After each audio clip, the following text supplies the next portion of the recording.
गणेशवाडीत उद्यापासून रंगणार कीर्तन महोत्सव। गणेशवाडी तालुका शिरोळीतील कैलासवासी हरिभक्त पारायण गुंडाप्पा गुरप्पा बेळशेट्टे यांच्या द्वितीय पुण्यस्मरण विधीनिमित्त रविवारी 17 व 18 मे रोजी 2 दिवसीय हरिपाठ व कीर्तन महोत्सवाचे आयोजन करण्यात आल्याची माहिती चंद्रकांत गुंडाप्पा बेळशेट्टे व राजेंद्र गुंडाप्पा बेळशेट्टे या बंधूंनी दिली। ते म्हणाले, आमचे वडील कैलासवासी हरिभक्त पारायण गुंडाप्पा बेळशेट्टे हे आध्यात्मिक संप्रदायाचे होते। त्यांच्या द्वितीय पुण्यस्मरण विधीनिमित्त त्यांच्या आठवणींना उजाळा देण्यासाठी महाराष्ट्रातील नामवंत कीर्तनकारांचे 2 दिवसीय हरिपाठ व कीर्तन महोत्सवाचे आयोजन केलं।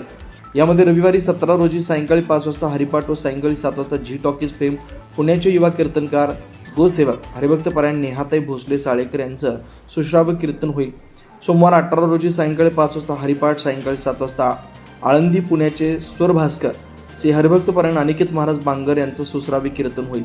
कीर्तन महोत्सवासाठी आळंदी देवाचेतील महाराष्ट्रातील नामवंत कलाकार गुणीजन मंडळी कीर्तन साथ देणार आहेत। गणेशवाडीतील श्री गणपती मंदिरासमोर या वैष्णवांच्या मेळाव्याचं आयोजन करण्यात आलंय। तरी गणेशवाडी पंचक्रोशीतील भाविकांनी याचा लाभ घ्यावा असं आवाहन चंद्रकांत व राजेंद्र बेळशेट्टे बंधूंनी केलंय। शिवार न्यूजसाठी अनिल जासू।